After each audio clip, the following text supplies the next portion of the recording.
pagkakabit nyo ng communication cable, itong protocol CAN, sinet ko lang yan sa 1. At ang 1 ay yan yung DE low voltage hybrid inverter.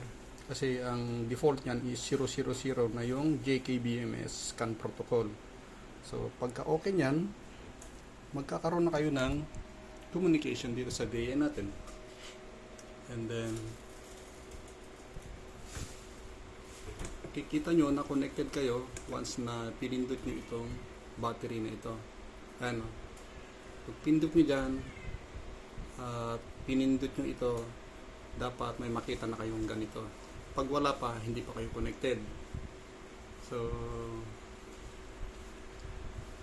ganun lang ang gagawin nyo guys. Punta kayo dito, setting, battery setting, ilagay nyo rin yung 280AH. Ito, nag-override ito, hindi ito nasusunod. Si BMS ang nasusunod. And then, yan lang siya. Ito, if ever na hindi yan naka-auto lagay sa 00, kayo na maglagay ng 00 para naka-limp tune tayo.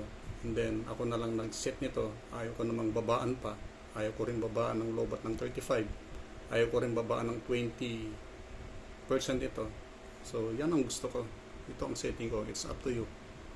Kung gusto nyo gawin 20 yan, gawin yung 30 ito at 50 yan. So, ayon sa observation ko naman, is ganyan na yan maghapon. Pag nag-discharge naman, just in case na mayroong load na hindi kaya ni PV, is tutulong naman ito. Tutulong siya. So, wala akong nakikita ng problema. Ang nakikita ko lang problema is hindi ma-adjust. At ang kagagawa nito, latest kasi itong ano nila, itong firmware at saka hardware. Tingnan nga natin kung saan ko nakita yon para makita nyo guys. About.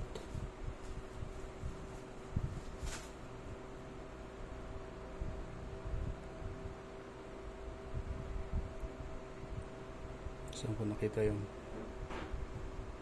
Yan, about. Ayan guys, vendor ID, ito yun. Serial number.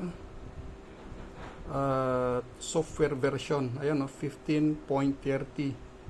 Yung hardware version naman niya is V15A. So, ganito siguro. Yung mga latest na version, hindi na-adjust. Pakita ko sa inyo, yung ginalaw natin kanina. Ayan bumalik sa 3.65.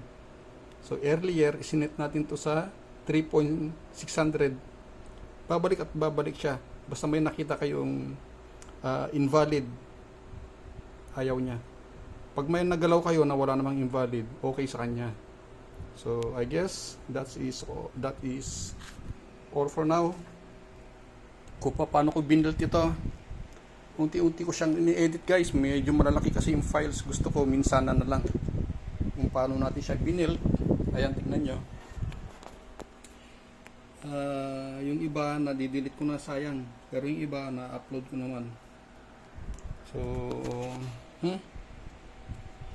yan lang muna sa ngayon. So, sa ngayon hindi ako na-alarma dito kahit mag-57 yan. Hindi ako na-alarma.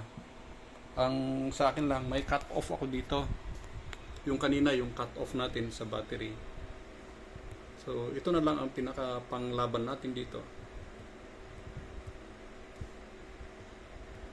Ito.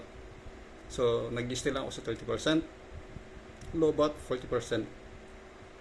Dahil nung bago pa lang at naka-single string pa lang kami, yung sa battery namin, yung state of charge niya lang is 70 pababa. So, pwede nung mag-aircon. Kaya lang, pag 50 pababa ka na, huwag ka na mag-aircon dahil magsha-shutdown ka lang. Magsha-shutdown naman in the sense na off na itong inverter. Yan, di ba on yan? Mag-o-off yan. At ito, nananatiling active siya. Kasi hindi niya pa na-reach yung 40 volts. Yun ang pinaka-drain niya, 40 volts.